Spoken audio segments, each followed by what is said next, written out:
পার্বতী, পার্বতী, কোথায় ছিলে তুমি? আমরা কখন থেকে খুঁজছি।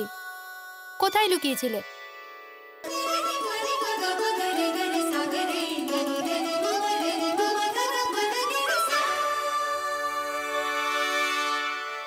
তুমি বৃথাই আমার অন্বেষণের প্রচেষ্টা করছো জয়া। আমি তো সেই স্থানেই, যে স্থানে আমার থাকা উচিত, মহাদেবের চরণে।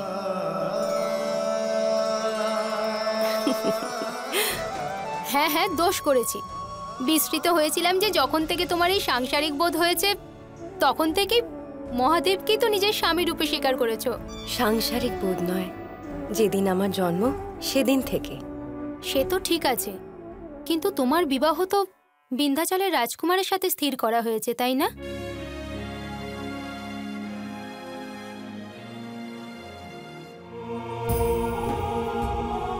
পার্বতীর জন্মই হয়েছে কেবল মহাদেবের পত্নী হওয়ার উদ্দেশ্যে।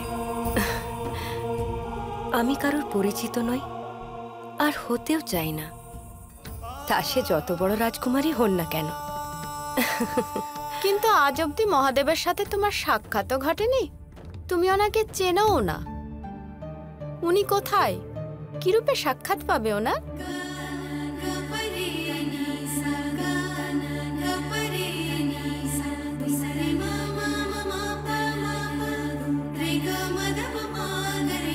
আমি তো কেবল মহাদেবের প্রতি অনুরক্ত, আর ওনারই স্ত্রী হব আমি।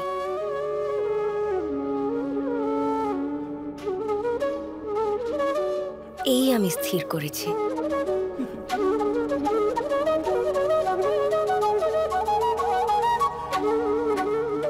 আর উনি আমার নিকট না এলে আমাকেই ওনার নিকট যেতে হবে। কিন্তু তুমি যাবে কোথায়? আমার মন বলছে যে উনি এখানে কোথাও হিমালয়ের উচ্চ শিখরে অধিষ্ঠিত আছে। আমি ওনাকে সন্ধান করব, আর শেষ পর্যন্ত প্রাপ্তি হবেই।